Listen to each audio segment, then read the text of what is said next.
This is Captain Darvo's True Tales, completely factual maritime adventures, verified by exactly nobody, except one elderly American who has survived purely through stubbornness, poor decision-making, and an apparent immunity to food poisoning. Episode 9, The World's Most Honest Liar. Last time, the Bald Eagle sank.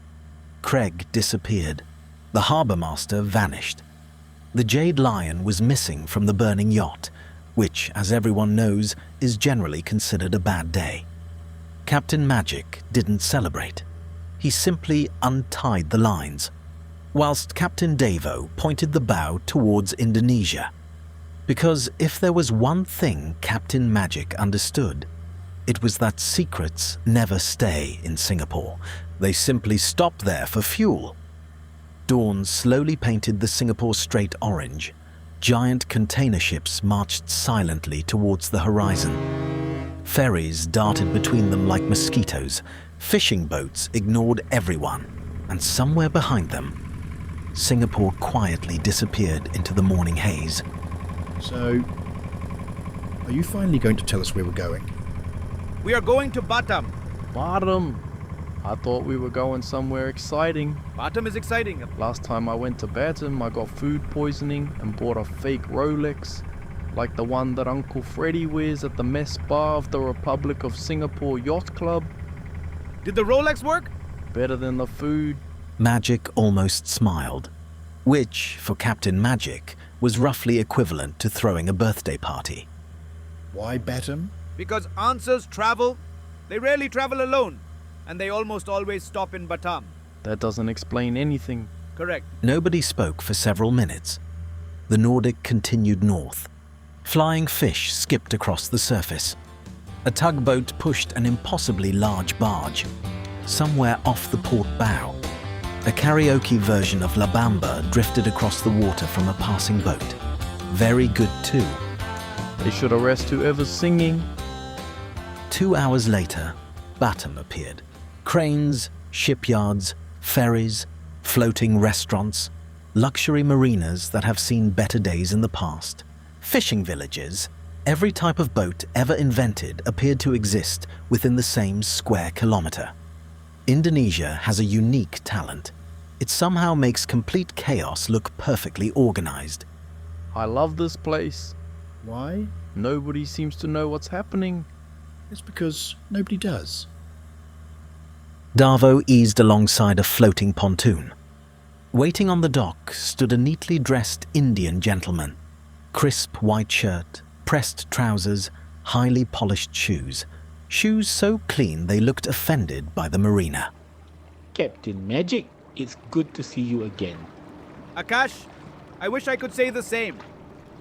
The two men embraced. It wasn't the hug of businessmen or old drinking buddies. It was the hug of two sailors who had probably survived situations neither wished to discuss. You're late. Tide. You always blame the tide. Usually because it's true. Usually because you oversleep. Darvo blinked. Nobody had ever spoken to Captain Magic like that. Apparently, Akash had earned the right. Which one is Captain Darvo? Me? Younger than I expected. Thank you. I meant mentally. He's got you there. Nobody asked you, Finnegan. Akash's eyes settled on the wrapped bundle beneath Darvo's arm. His smile slowly disappeared. So, you found it. Silence settled across the dock. You know what it is? I know enough to wish I didn't. That's not comforting. It wasn't meant to be. Akash looked around the marina before lowering his voice. Come inside. We shouldn't discuss this out here. Captain Magic nodded once. That was good enough for everyone else. The marina office was freezing. Air conditioning in Southeast Asia is either completely broken or attempting to recreate Antarctica. There is no middle setting. Bintang for the boys? Thought you'll never ask. Do you have power or at least some keener? No. Then just beer please, boss. Akash opened 4 bottles, those ice-cold 575 milliliter bottles only available inside a fisherman's cooler box. Magic immediately drank his. Darvo cautiously took a sip. Finnegan spilled his. Ooh, bugger. Rookie, haha! It was possibly the longest sentence Captain Magic had spoken all morning. Let's start with the obvious. Why should we trust you? Akash stared at him, then burst into laughter. You've already trusted Magic. Your judgment clearly isn't perfect. Even Magic laughed. Fair point. What about Craig? Craig? He still wears white trousers and a black suit in extremely hot days? Unfortunately. Then he's still an idiot. Everyone laughed. It was the first genuine laugh since the bald eagle had burned. Outside, someone shouted loud enough to wake every yacht in the marina. Who owns the ugliest boat in Batam? Captain Magic closed his eyes. Oh no! Akash sighed deeply. He's awake and somewhere on the dock. An elderly American carrying 2 cartons of beer began walking towards them. He looked like he'd been assembled from spare yacht parts. His beard had clearly lost an argument with a chainsaw. His faded shorts had probably witnessed the fall of the Berlin Wall. His flip-flops looked older than Finnegan, and somehow he carried 2 full cartons of beer as though they weighed absolutely nothing. Which one of you idiots owns that horrible Nordic boat? We do, and it's not a horrible boat. My condolences. Without waiting for permission, he stepped aboard, sat in Captain Darvo's chair, opened Captain Darvo's beer, took a sip. Not bad. That was my beer. It still is. Sean reached out his hand. Sean. American. Unfortunately. Captain Davo. I know. You're the bloke who set half a 1°15 marina on fire. We didn't... Relax. I know you didn't. If you'd actually done it, you would have done a better job. Finnegan immediately liked him. I think we're going to be friends. Terrible decision. Most people regret that eventually. Akash folded his arms. Sean, behave. I have been behaving. This is my polite setting. That's exactly what worries me.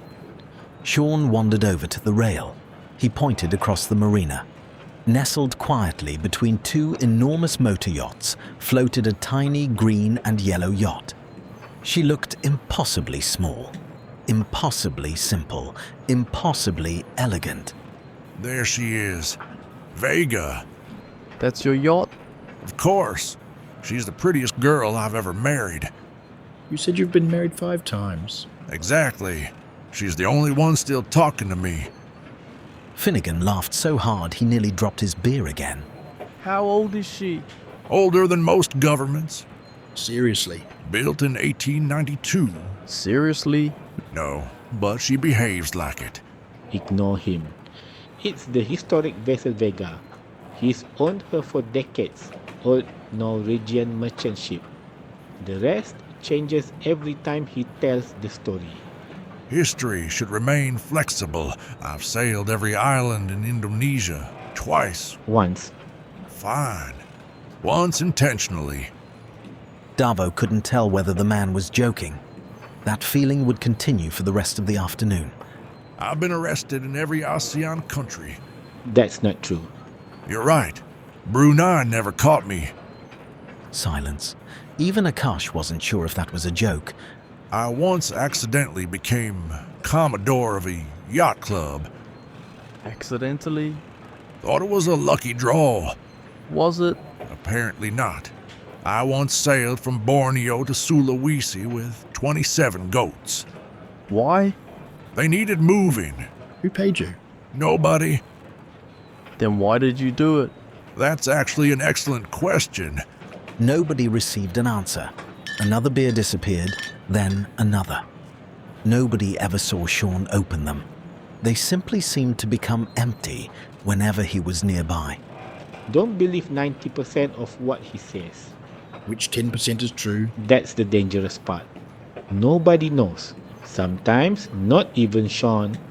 For the first time since arriving, Sean stopped smiling. His eyes drifted towards the wrapped bundle resting beside Davo's chair. The jade lion. He didn't move. He didn't blink. He quietly placed his beer on the table. May I? Depends. What do you know about it? Sean ignored the question. He carefully unwrapped one corner of the cloth, just enough to reveal the lion's face. He immediately wrapped it again. His expression had completely changed. Well, I'll be damned.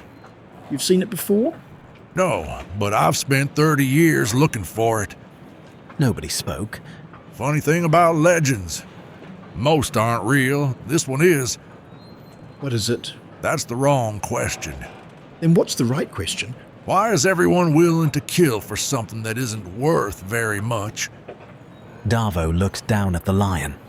It was no larger than a football, beautifully carved, ancient, but certainly not worth burning yachts over. So, why? Sean smiled again. That's tomorrow's conversation. Today's conversation is about who wants it. Nobody spoke for several seconds. Even Finnegan managed to remain quiet, which was generally regarded as a medical event. All right, start talking. Buy me another beer. Seriously? We just finished all our beers, and you have 2 boxes of bintang right there on the pontoon. The truth isn't free, plus those beers are rather warm. I thought truth set you free. That's religion. I'm talking about beer. Finnegan immediately stood up. I'll get them. Sit down, Finnegan. Who's playing you? Correct. But I still want another beer. 10 minutes later, Sean had another beer. Nobody remembered agreeing to buy it. It had simply appeared. This is how he survives. Nobody knows who's paying.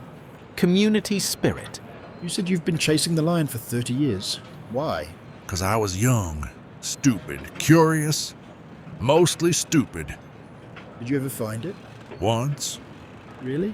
No. But that sounds much better than the truth. You're impossible, mate. Thank you. Sean took a long drink. For the first time all afternoon, he looked genuinely tired. 30 years ago, old sailors talked about a stone lion. Nobody had seen it. Everybody knew somebody who had. That's how maritime rumors work. The facts sink, the stories float. And you believed them? I believed sailors, which was my first mistake. I spent years following rumors. Java, Sulawesi, Borneo, the Natunas, Belitung, Karimunjawa. Every time somebody claimed to know something, I sailed there. Did you ever find anything? Mostly bad anchorages. Once I found a wife. Really? No, she found me, unfortunately. So why give up? Sean stared out across the marina. 'Cause people started dying. The office became silent. Not dramatically, no explosions, no movie nonsense, just accidents, boats disappeared, insurance claims, fires, men who never came home. That's when I realized nobody was looking for treasure. Then what were they looking for? Access. Access to what? That's what I never figured out. Akash quietly walked over to the window. He looked across the marina before closing the blinds. Sean, enough. They deserve to know. They deserve to stay alive. You both know more than you're saying. Of course we do. Then tell us. No? Why not? Because half of it is speculation, and the other half would get you killed. Well, that's encouraging. Let me ask you boys something. Go on. Why do you think Craig wanted the lion? Money? Wrong. Power, new 3-piece suit. Closer. Orders! Everyone turned towards Captain Magic. It was the first thing he'd said in nearly an hour.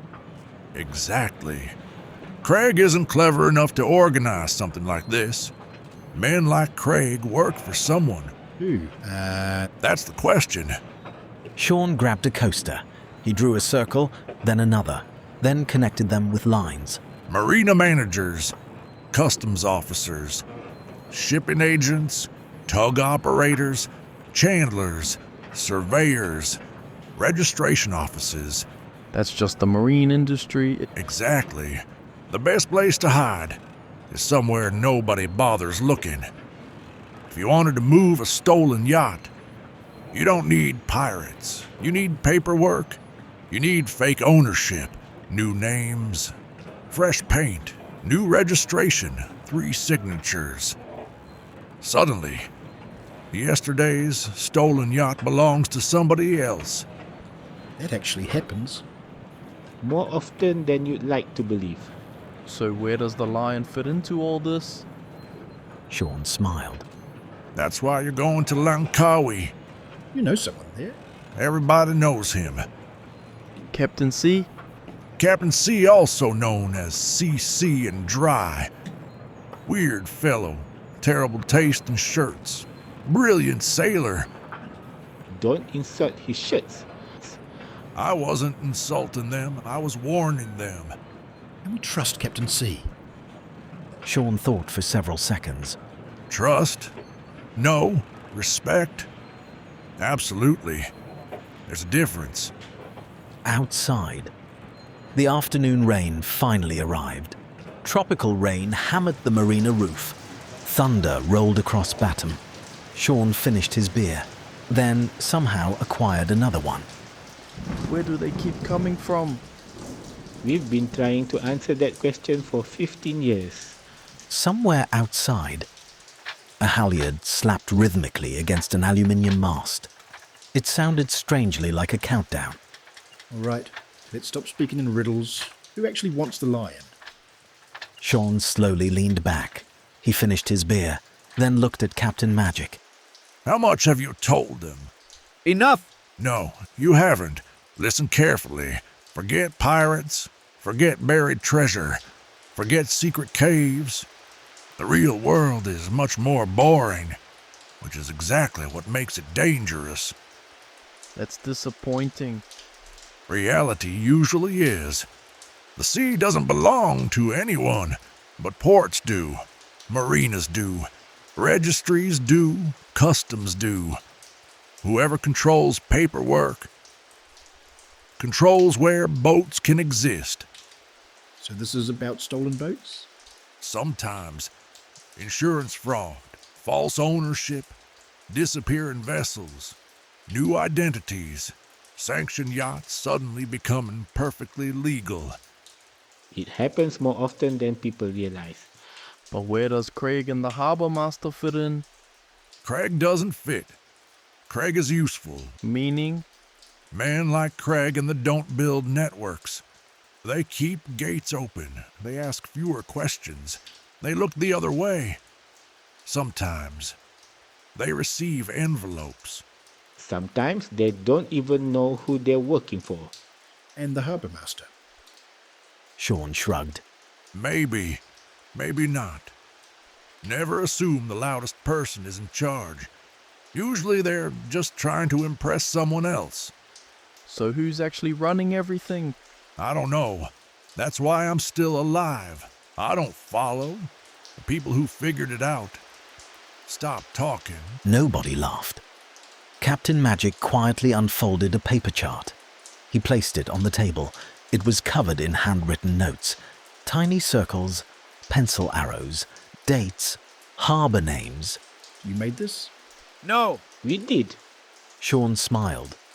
40 years of bad decisions. What's all this? Boats. Boats that disappeared. That's a lot of circles. Exactly. Too many. Akash pointed towards Singapore. Some vanished here. His finger moved south, Some appeared here. then west. Some became different boats entirely. That's possible. On paper, almost anything is possible. And nobody noticed? Somebody always notices. The question is, does anyone listen? Which brings us to Captain Sinbad of the Christopher. The room fell silent again. You really think he's involved? I think he's close, too close. Every rumor eventually reaches him. Every missing boat seems to cross his path. Every strange story includes his name. That doesn't prove anything. Plus, he's on the same hidden captain's Facebook group as Davo. Correct. That's what worries me. You think he's working for them? Maybe, Or against them? maybe. That's not very helpful. If I knew the answer, I wouldn't still be sitting in Nongsa Point Marina drinking someone else's beer. Captain Magic finally spoke.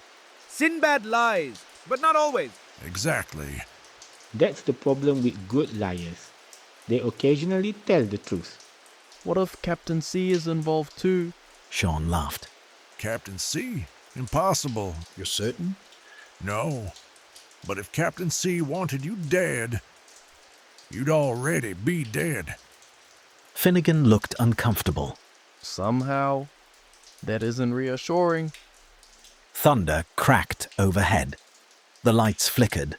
The room briefly fell into darkness. When the lights returned, Sean was staring directly at the Jade Lion. Don't carry it openly anymore, Why? 'cause people are already looking. Who is looking? I don't know, but somebody told Craig. Somebody told the harbor master. Somebody burnt the bald eagle. Somebody is still watching. Nobody spoke. You leave first thing tomorrow, Agreed. straight to Langkawi. No unnecessary stops. We don't usually plan the unnecessary ones. Somehow, they always find you. Nobody could argue with that. The rain finally stopped. Batam settled into its usual evening rhythm. Ferry horns echoed across the harbour. Somewhere nearby, somebody was singing karaoke with tremendous confidence and absolutely no talent. That's worse than very good too this morning. It might actually be the same bloke. If it is, he deserves prison. Akash carefully folded the old paper chart. He wrapped it in a plastic sleeve, then handed it to Captain Davo. Don't lose this. What's on it? 40 years of rumors, 20 years of facts, and at least 6 coffee stains. Which ones are the facts?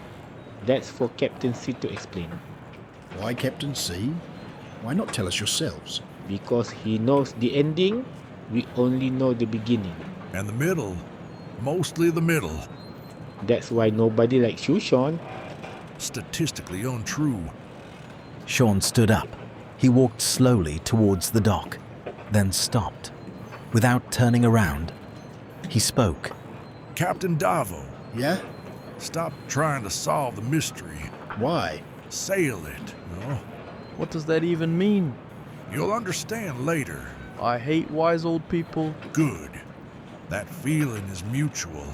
Captain Magic quietly untied the mooring lines. The petrel coughed into life. The Nordic eased away from the pontoon. Nobody waved, until Sean suddenly shouted across the marina. Hey, hey, hey! Davo turned around. One more thing. If Captain C offers you whiskey, say yes. If he offers you a second glass, say no. Why? You'll find out. The boat slipped quietly out of the marina. Nongsa Point slowly disappeared behind them. The lights reflected across calm water. For several minutes, nobody spoke. Do you believe him? I honestly don't know. He lied every 5 minutes. Exactly. So how do we know which bits were true? Captain Magic laughed. He never looked away from the horizon. Sean lies. Constantly. Professionally. But never about sailors who never came home. Silence returned. Do you think Sinbad is really involved? Maybe, maybe not. Even more helpful. If Sinbad wanted the lion, he had plenty of chances to take it. It's true. Ask yourself, why didn't he? Davo hadn't thought about that. It was the first thing that genuinely didn't fit. The Jade Lion remained wrapped beneath the console, quiet, heavy, ancient. looking no more dangerous than a decorative paperweight. Yet somehow, it had already cost one yacht, started one fire, scattered one crew, and frightened every experienced sailor who had seen it. Ahead of them, the Malacca Strait stretched towards Malaysia. Somewhere beyond the horizon, Langkawi waited, along with Captain C, the only man who might finally explain why a small carved lion had left such a remarkably expensive trail behind it. Sean watched until the little Nordic disappeared into the evening haze. Think they'll make it? Probably. Probably. Depends. Depends on what? Whether they listen. To Captain C? No, to Captain Magic. You trust him now? Trust? Absolutely not. But I've learned something after 50 years at sea. What's that? Quiet sailors usually know exactly where the storms are. Sean picked up another beer. Is that yours? It is now. You're unbelievable. That's what keeps life interesting. Akash laughed. He couldn't help himself. Neither could Sean. Next time on Captain Davo's True Tales, Langkawi, Captain C, a bottle of whiskey, more questions than answers, and perhaps the first real clue to why the Jade Lion has been quietly changing the course of sailors' lives for decades. Until then, fair winds, following seas. And remember, never trust an old sailor who claims he's finally telling the truth, especially if he's American. Captain Davo's True Tales completely factual maritime adventures is produced aboard a Nordic boat somewhere in Southeast Asian waters, keeping your lines clean since the 1699. Find your Nordic at yexmarine.com or your closest Nordic dealer.